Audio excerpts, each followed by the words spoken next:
여러분 안녕하십니까? 벤자민의 공식 포착입니다. 만나서 반갑습니다.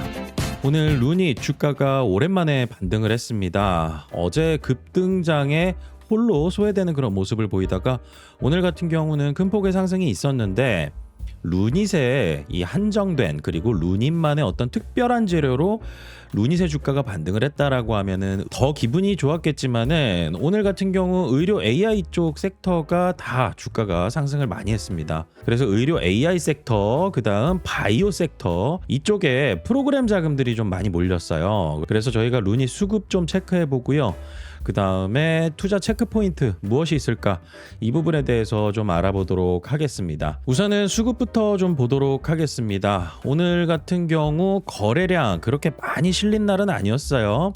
그리고 이 외국인 투자자만 순매수가 들어왔고요. 그 다음에 여기 프로그램 잡히죠. 이 프로그램 매매 같은 경우는 외국인과 기관이 다 섞여 있습니다. 그래서 어떤 특정 주체만 쓴다라고 보면 무리가 있고요. 외국인과 기관들 대체적으로 이 ETF나 아니면은 자기네들이 운영하는 어떤 펀드 이런 부분들에 있어서 15개 종목 이상을 한 번에 매수하거나 매도할 때 이때 프로그램을 써가지고 이 수급이 잡힙니다. 그래서 이 프로그램으로 매수가 많이 들어왔다라고 하면은 어떤 버튼이 눌러진 거예요.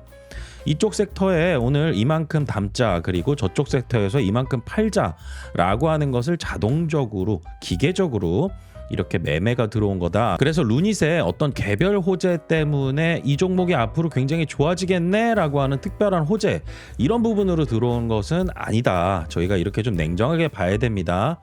그리고 오늘 같은 경우 연기금이 좀 소액으로 들어오기는 했는데 사모펀드는 또 오늘 또 순매도가 나왔어요. 그리고 금융투자 같은 경우는 여러분들께서 ETF 자금이라고 좀 보시면 되고 루닛이 포함되어 있는 대표적인 ETF 말씀을 드렸던 적이 있죠.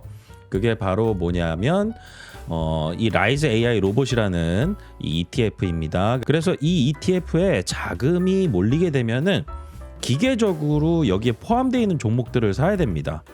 그래서 이렇게 포함되어 있는 종목들을 또 어떻게 사느냐? 프로그램 매수 매도로 사요.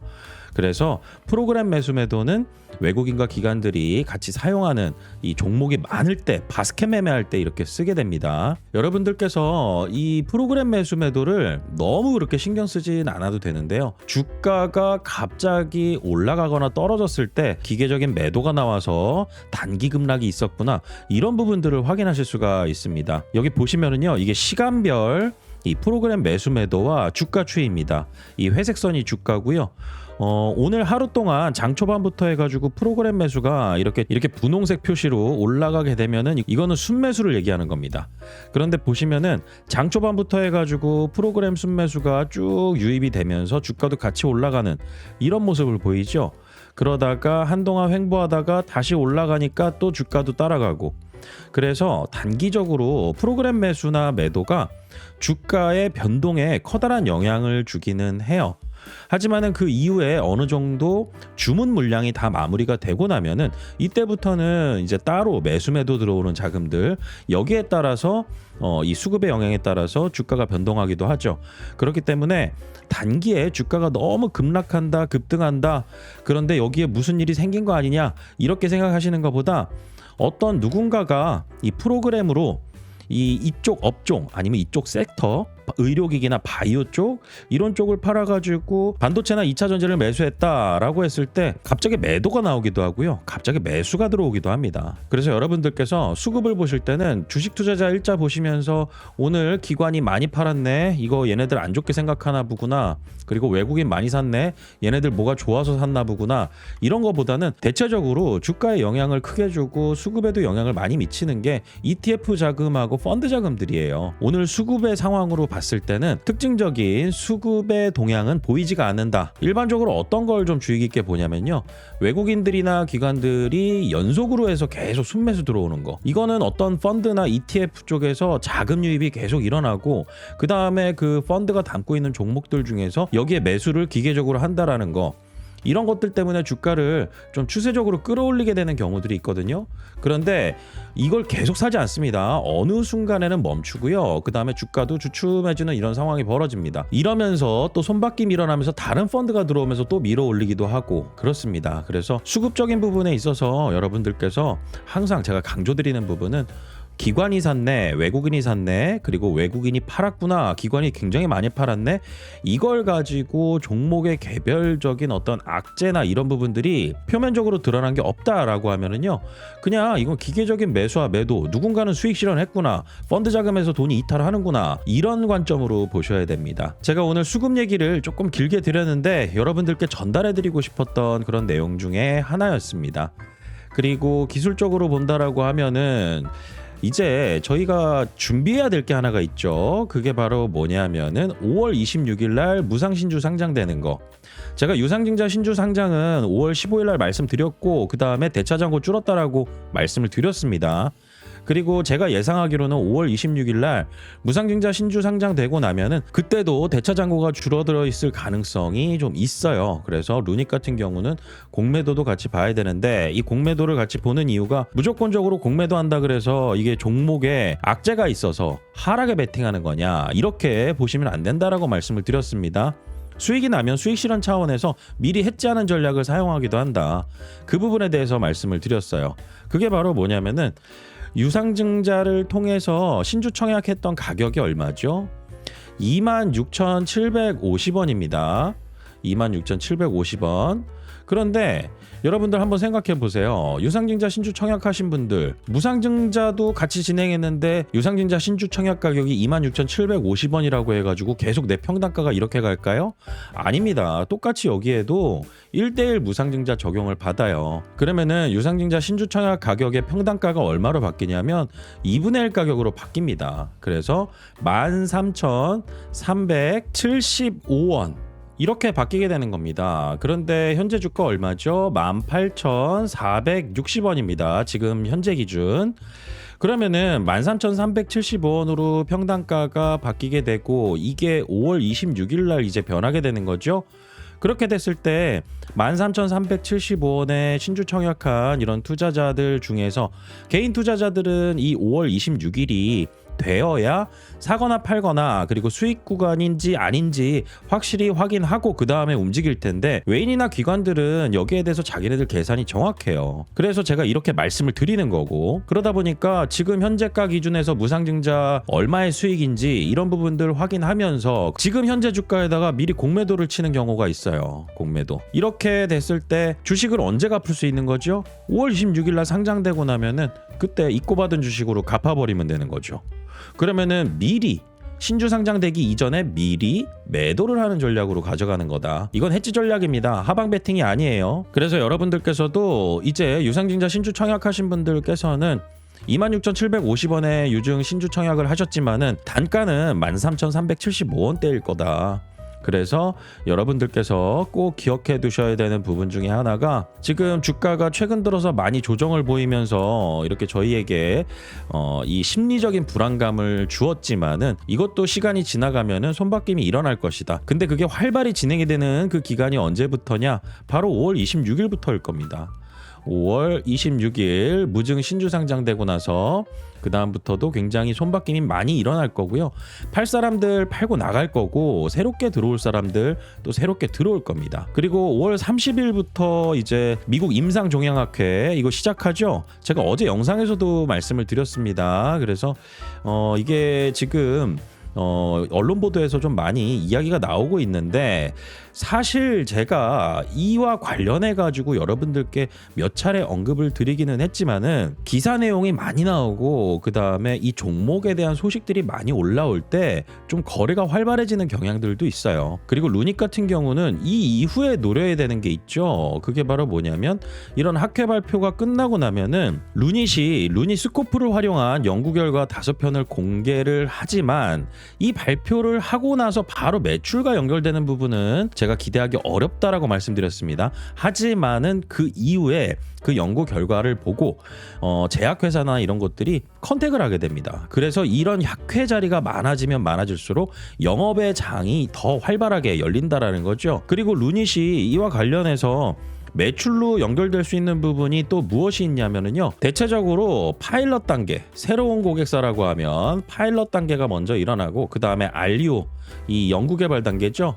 리서치 유즈 온이라고 해가지고 이 이후에 이 연결되는 거 가장 커다란 돈을 벌 수 있는 거 그게 바로 뭐냐면 CDX입니다. 동반 진단까지 이제 확장이 돼서 FDA 승인까지 받고 그 다음에 어떤 약을 처방할 때마다 루니스코프 검사를 받아야 됩니다 라는 것까지 해서 FDA 승인을 받는 거죠. 이게 시간이 오래 걸려요. 그래서 올해도 대체적으로 루니스코프에서 매출을 기대하는 부분이 대부분 다 리서치 유즈 온리 이쪽 영역입니다. 그런데 이게 연구 건수들이 많아지게 되고 이러면은 루니스코프의 추가 매출이 늘어날 수도 있는 가능성 이 부분도 열려 있겠죠. 그래서 루닛이 이 영업 현금흐름 관련해 가지고 3분기부터 증가되는 이 루니스코프의 매출 이런 부분들을 미국 임상 종양학회 이런 부분들까지 해서 예측할 수 없는 것까지 반영해가지고 그 증권신고서에서 기재한 게 아닐 겁니다. 왜냐하면 최대한 보수적으로 써야 되는 거거든요. 그래서 저는 여기에서도 추가적인 어떤 성과가 시차를 두고 생겨날 거다. 그래서 이런 학회에서 바로 직접적인 매출을 기대하는 것보다 이런 학회를 통해서 나중에 추가적인 어떤 매출의 성과가 일어나고 파트너십이 더 강화가 되고 확장될 수 있는 이런 부분들이 생겨날 거다. 이렇게 접근하시면 좋을 것 같습니다. 결국에 루닛의 이 AI 모델 자체가 여러 암을 치료하는데 도움을 주게 된다. 그래서 지금 확장되는 암까지도 여기에 지금 언급이 된 부분입니다. 그래서 이런 내용들을 바탕으로 여러분들께서 루닛 투자에 접근하실 때는 우선은 지금은 냉철하게 저희가 받아들여야 될 부분은 시간이다. 단기에 뭔가 주가가 급등을 한다. 라고 했을 때 여기에 어떤 특별한 호재의 영향이다라고 하면은 가능성이 있는데 지금 루닛의 상황에서는 시간 무조건 필요할 수밖에 없어요. 그래서 시간을 두고 루닛이 하고 있는 사업의 확장에 대한 모니터링 그리고 파트너십의 강화 그리고 매출의 증가에 따른 영업 손실의 축소 이 부분을 잘 모니터링을 해야 된다. 여기에 대해선 저희가 분기마다 나오는 이 보고서 이 부분을 굉장히 잘 관찰해야 된다라고 말씀을 드려오고 있습니다. 그리고 제가 운영하고 있는 네이버 프리미엄 콘텐츠 네이버의 벤자민의 공식 포착이라고 검색하시면 벤자민의 공식 포착 네이버 프리미엄 콘텐츠 확인하실 수가 있습니다. 제가 5월 13일 날 올려드린 글이 하나가 있는데요. 여기에서 뭐라고 말씀을 드렸냐면 루닛이 가지고 있는 특징적인 부분을 말씀을 드렸습니다. 이 부채 항목에서 선수 수익금 항목이라고 해가지고요. 여기에 지금 쌓여있는 금액이 314억 정도 됩니다. 전기 말에는 280억 정도 됐어요. 근데 부채 항목입니다. 그런데 제가 뭐라고 말씀드렸냐면은 올해 1분기 말 기준으로 유동 선수 수익이 314억 원이다. 지난 연말과 비교하면 약 30억 원 늘었다. 선수 수익은 쉽게 말하면 이미 받았지만 아직 매출로 잡지 않은 돈. 루닛의 주력 사업인 캔서 스크리닝은 병원과 장기 구독 계약을 맺고 연간 사용료를 미리 받는 구조입니다. 저희가 연간으로 이제 끊어가지고 어떤 구독을 하는 서비스에 이 결제를 할 때가 있잖아요. 저 벤자민의 공식 포착 네이버 프리미엄 콘텐츠도요. 선결제 방식입니다. 월에 5만 원을 결제를 하게 되면 결제한 날로부터 한 달 동안 사용할 수 있다라는 거죠. 이거랑 똑같은 구조라고 보시면 됩니다. 그래서 미리 연간 사용료를 먼저 내는 구조인데 루닛 장부에는 일단 부채로 잡히게 되어 있습니다. 이거는 회계 규정이라서 저희가 그냥 받아들이면 돼요. 그래서 실제로 서비스를 제공해 나가면서 분기마다 조금씩 매출로 전환된다. 그런데 잔액이 늘었다라는 것은 1분기에 기존 계약분 매출로 소진하는 속도 다시 말하면은 이제 제공한 서비스들이 있을 거 아니겠어요? 먼저 결제받은 돈들도 있겠지만 그런데 이 결제받았던 돈 중에서 나간 돈보다 들어온 돈이 더 많았다 이 얘기입니다. 그래서 제가 어떤 내용을 좀 강조를 드렸냐면 매 분기 이 잔액이 유지되거나 늘어나고 있다면 이 구독형 계약, 소프트웨어 애저 서비스 이 계약이 꾸준히 갱신되고 신규 유입도 이어지고 있다는 의미로 보면 된다. 그런데 반대로 줄기 시작하면 성장 둔화를 먼저 감지할 수 있는 지표가 되기도 합니다. 그래서 이러한 부분들을 보면서 루닛의 매출의 이 변화, 이런 부분들을 좀 세밀하게 저희가 관찰해 볼 필요가 있겠죠. 이와 관련해서 여러분들께서 저 벤자민의 공식 포차 구독을 하시면은 이런 내용들 확인하시면서 같이 투자를 이어나가실 수가 있고요. 그 다음에 저희 채널에서 루닛만 투자하는 거 아니라고 말씀을 드렸습니다. 오늘 매도한 종목이 하나 있어요. 되게 짧게 보고 들어갔는데, 여러분들 루닛 투자하시면서 무상증자 때 주가 패턴 그리고 주가 흐름, 이런 부분들 기억을 하실 겁니다. 그런데 제가 5월 18일 날 매수 의견 드린 종목이 하나가 있었어요. 그게 바로 뭐냐면은 이 코미코라는 종목을 5월 18일 날 매수 의견 드리고, 오늘 오전에 오늘 매도 의견 예정입니다. 오후 장까지는 보고 나서 말씀드릴 테니 알림 잘 확인해 주시기 바랍니다. 제가 글 올리면 구독자분들 스마트폰에 알림이 오거든요. 그래서 착시 효과로 인해 이 코미코 5월 26일 권리락일에는 주가는 상승해서 시작할 것이다. 다만 그때까지 이 주식을 들고 있으면 절반의 주식은 묶인다라는 점 기억하시고 전액 매도 의견을 드릴 예정입니다 라고 말씀을 드렸습니다. 이 종목 무상증자 발표했거든요. 그래서 권리락일이 5월 27일입니다. 그러면은 오늘까지 매도를 해 놓으면은 돈 안 묶이고 그 다음에 수익 실현을 하는 이런 상황이 벌어질 수 있는 이런 이벤트였어요. 그래서 무상증자 공시를 보고 구독자분들에게 5월 18일 살짝 빠졌다가 올라가서 수익률은 한 16% 정도 때 엑싯을 하고, 그 다음에 오늘 최종적으로 매도 완료한 종목입니다. 그래서 여러분들께서 제 채널을 구독하시게 되면은 제가 추천드리는 종목들 활용해서 투자에 활용하실 수가 있으니까요. 참여 원하시는 분들은 제가 항상 말씀드리죠. 네이버로 로그인 하셔야 됩니다. 네이버 로그인 하신 다음에 결제도 네이버에서 하십니다. 네이버에서 결제를 하게 되면은 여러분들께서 제가 올리는 글들 있죠, 이걸 한 달 동안 무제한으로 계속 확인하실 수가 있습니다. 그리고 제가 신규 추천해드리는 종목, 그 다음에 매도 의견 드리는 종목 실시간으로 확인이 가능하시고요. 그래서 로그인을 네이버로 하신 다음에 결제도 네이버에서 하시면 됩니다. 신뢰도 있는 플랫폼이죠. 네이버와 저 벤자민과 업무적 제휴를 맺고 네이버 프리미엄 컨텐츠에 제가 글을 올리게 되는 것입니다. 오늘 반등은 기분 좋은 일이지만은 객관적으로 바라보면서 저희가 투자를 이어나가야 된다. 제가 항상 말씀드리죠. 어떤 상황이 벌어지게 되면 저는 루닛하고 이 손절을 하더라도 이별을 할 수도 있다, 이런 말씀을 드립니다. 이런 내용들 저 벤자민과 함께 하실 수 있으니까요. 앞으로 저 벤자민과 함께 정보 공유 잘 하시고요. 좋은 투자 수익 기회도 잘 만들어 가시길 바라겠습니다. 오늘 내용은 여기까지고요. 저는 다음 시간에 또 찾아뵙도록 하겠습니다. 구독과 좋아요는 큰 힘이 됩니다. 벤자민이었습니다.